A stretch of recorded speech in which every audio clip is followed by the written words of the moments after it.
നാട്ടും പുറത്തെ സ്കൂളാണ്. 9ാം ക്ലാസ്സിൽ ക്ലാസ് നടക്കാണ്. പഠിക്കണ പാഠം ലോസ് ഓഫ് മോഷൻ. ക്ലാസ് എടുക്കുന്നത് ഹെഡ്മാഷാണ്. ഹെഡ്മാഷ് തന്നെയാണ് വിൽക്കുന്ന മാഷ്. മാഷപ്പ പറയാണ്, ഒരു ബോഡീനെ മേലെ external force, external unbalanced force ഉണ്ടായാൽ ബോഡി മൂവ് ചെയ്യും. ശരി, ഇനി ഒരു ബോഡീനെ യൂണിഫോം വെലോസിറ്റിയിൽ മൂവ് ചെയ്യിക്കാൻ ഫോഴ്സിന്റെ ആവശ്യമില്ല.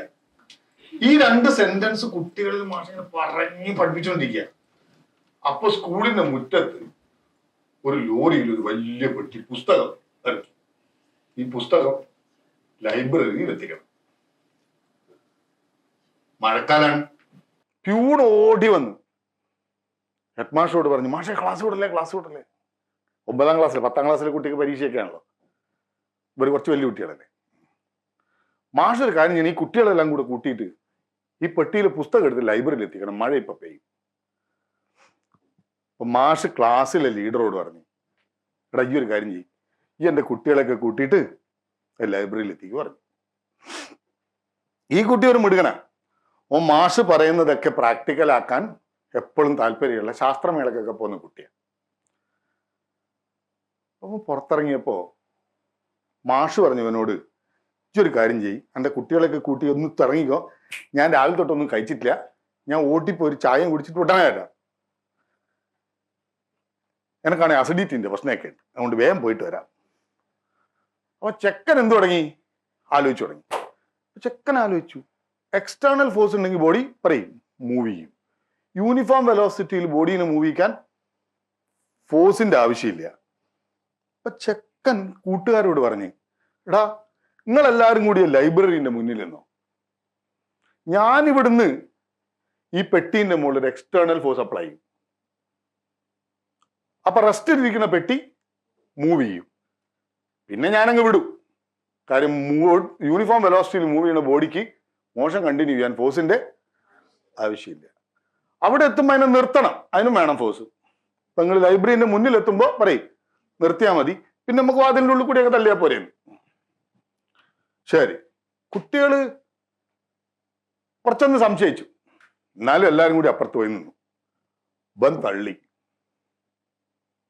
റെഡി, ബൻ തള്ളി. പെട്ടി പറയും നീങ്ങുന്നില്ല, പെട്ടി നീങ്ങുന്നില്ല. കുട്ടികളെല്ലാരും കൂടി ചിരിക്കാൻ തുടങ്ങി. ചെക്കന് സങ്കടായി. അപ്പോഴാണ് ചായയൊക്കെ കുടിച്ച് അസിഡിറ്റി ഒക്കെ മാറ്റിയിട്ട് ആര് വരുന്നത്, സാറ് വരുന്നത്.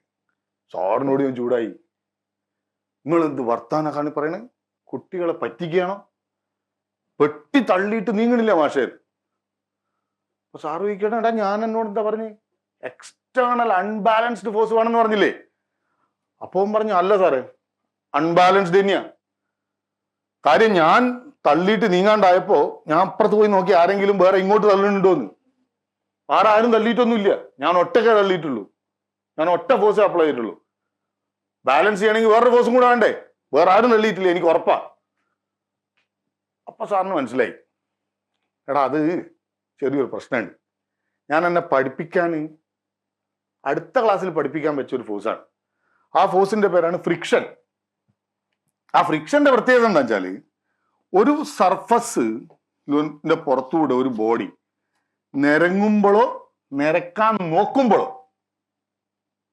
അവിടെ റിലേറ്റീവ് മോഷൻ ഉണ്ടാവില്ലേ, ആ റിലേറ്റീവ് മോഷൻ എഗെയിൻസ്റ്റ് ആയിട്ട് ഒരു ഫോഴ്സ് ആക്ട് ചെയ്യും.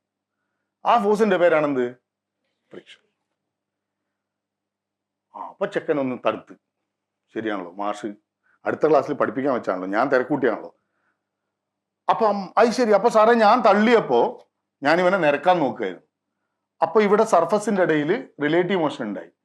അപ്പൊ റിലേറ്റീവ് മോഷൻ എഗെയിൻസ്റ്റ് ആയിട്ട് ഒരു പറയും ഫോഴ്സ് ഡെവലപ്പ് ചെയ്തു, ഫ്രിക്ഷണൽ ഫോഴ്സ്. അതുകൊണ്ടാണ് നീങ്ങാഞ്ഞല്ലേ. അപ്പൊ ബാലൻസ് ആയിപ്പോയി അല്ലേ. ബാലൻസ് ആയിപ്പോയി. ബാലൻസ് ആയിപ്പോയി എന്ന് പറയുന്നതിന്റെ അർത്ഥം അപ്പോഴുള്ള ഫ്രിക്ഷണൽ ഫോഴ്സ് ഞാൻ കൊടുത്ത ഫോഴ്സ് ആണെന്നല്ലേ എന്റെ അർത്ഥം. അപ്പോഴല്ലേ ബാലൻസ് ആവാ. ശരിയാണ്, നീ കൊടുത്ത ഫോഴ്സ് ആണ് ഫ്രിക്ഷണൽ ഫോഴ്സ്. എന്നാ സാർ അവിടെ കിട്ടാ.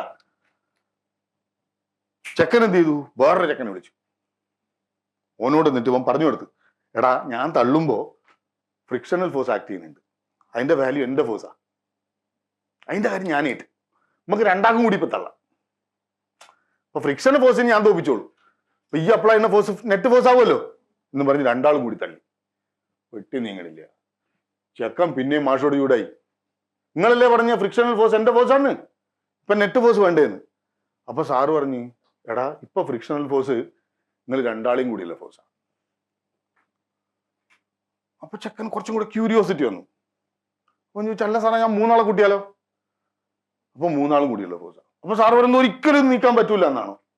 4 ആളെ കൂട്ടിയാൽ 4, 5 ആളെ കൂട്ടിയാൽ 5 ആളുടെ ഫോഴ്സ്, 6 ആളെ കൂട്ടിയാൽ 6 ആളുടെ ഫോഴ്സ്. അപ്പൊ സാർ പറഞ്ഞു അങ്ങനെയല്ല, ഈ ആളെ കൂട്ട്. റെഡി? ആളെ കൂട്ടുന്നതിനനുസരിച്ച് ഫ്രിക്ഷണൽ ഫോഴ്സും പറയും സ്വയം കൂടും. എങ്ങനെ? Self adjust. അപ്പോഴൊന്നും പെട്ടി നീങ്ങൂല, സ്റ്റാറ്റിക് ആണ്. ഇപ്പൊ സ്റ്റാറ്റിക് സ്റ്റേറ്റിൽ ഫ്രിക്ഷണൽ ഫോഴ്സ് ഉണ്ട്, അത് സെൽഫ് അഡ്ജസ്റ്റിംഗ് ആണ്. ഒരിക്കലും അത് എന്ത് ചെയ്യൂല, അപ്പോഴൊന്നും മൂവ് ചെയ്യിക്കൂല. ഇവരിങ്ങനെ സ്വയം കൂട്ടി കൂട്ടി ബാലൻസ് ചെയ്യും. എന്നിട്ട് മാഷ് ഒരു ഗ്രാഫിന്റെ കാര്യം കൂടി അവനോട് പറഞ്ഞു കൊടുത്തു. ഇതാണ് ഈ അപ്ലൈ ചെയ്യുന്ന ഫോഴ്സ്. മാഷ് നിലത്തൊരു ഗ്രാഫൊക്കെ വരച്ച് എല്ലാ കുട്ടികൾക്കും കൂടി പറഞ്ഞു കൊടുത്തു. ഇതാണ് ഫ്രിക്ഷണൽ ഫോഴ്സ്. മാഷ് പറയാണ് ഈ ഫോഴ്സ് ഒന്നും അപ്ലൈ ചെയ്യണില്ല, റിലേറ്റീവ് മോഷൻ ഇല്ല, ഫ്രിക്ഷനും ഇല്ല. ഈ ഫോഴ്സ് അപ്ലൈ ചെയ്തു, എത്രയാണോ അപ്ലൈ ചെയ്ത ഫോഴ്സ് പറയും അത്രയും ഫ്രിക്ഷണൽ ഫോഴ്സ്. ഫോഴ്സ് കൂട്ടി, ഫ്രിക്ഷണൽ ഫോഴ്സ് അത്ര തന്നെ കൂടി. അപ്പൊ ഈ ഗ്രാഫ് 45 ഡിഗ്രി ഇല്ലേ പോവാ, ഇങ്ങനെ കൂടി കൂടി കൂടി കൂടി കൂടി പോകും. പക്ഷെ കൂട്ടി കൂട്ടി കൂട്ടി കൂട്ടി കൂട്ടി കൂട്ടി എത്താൻ പറ്റുന്നൊരു മാക്സിമം ഉണ്ട്. സ്റ്റാറ്റിക് സിറ്റുവേഷനിലെ ഫ്രിക്ഷന്റെ മാക്സിമം, അതിന് FMS, maximum static frictional force എന്ന് വിളിക്കും. പിടിവിടും, അപ്പോഴേക്ക് പിടിവിടും, ഫ്രിക്ഷന്റെ പിടിവിടും. ഫ്രിക്ഷന്റെ പിടിവിട്ട ഉടനെ പറയും മൂവ് ചെയ്യാൻ തുടങ്ങും. അപ്പൊ ചെക്കൻ ആളെ കൂട്ടി, 4 ആള് നീങ്ങുന്നില്ല, 6 ആള് നീങ്ങുന്നില്ല, 8ാമത്തെ ആളും കൂടി തള്ളിയപ്പോ നീങ്ങി. റെഡി? അപ്പൊ ഇങ്ങനെ നിരക്കി കൊണ്ടുപോവാ. അപ്പൊ ചെക്കന്മാര് പറയാ സാറേ നിരക്കി തുടങ്ങാനേ പ്രയാസം ഉണ്ടായിരുന്നുള്ളൂ, നിരക്കി തുടങ്ങിയപ്പോ ഒരു സുഖമുണ്ട്, അത്രക്ക് അങ്ങോട്ട് തള്ളണ്ട. സത്യമല്ലേ, നമ്മൾ കട്ടിലൊക്കെ വലിച്ചിടുമ്പോ, കട്ടിലൊക്കെ നിരക്കിയിടുമ്പോ, പെട്ടി നിരക്കി കൊണ്ടുപോകുമ്പോഴൊക്കെ നിരങ്ങി കിട്ടാനേ പ്രയാസമുള്ളൂ, നിരങ്ങി കിട്ടിയാ പിന്നെ അങ്ങ് പോകും. സാറ് പറഞ്ഞത് അങ്ങനെ തന്നെയാടാ.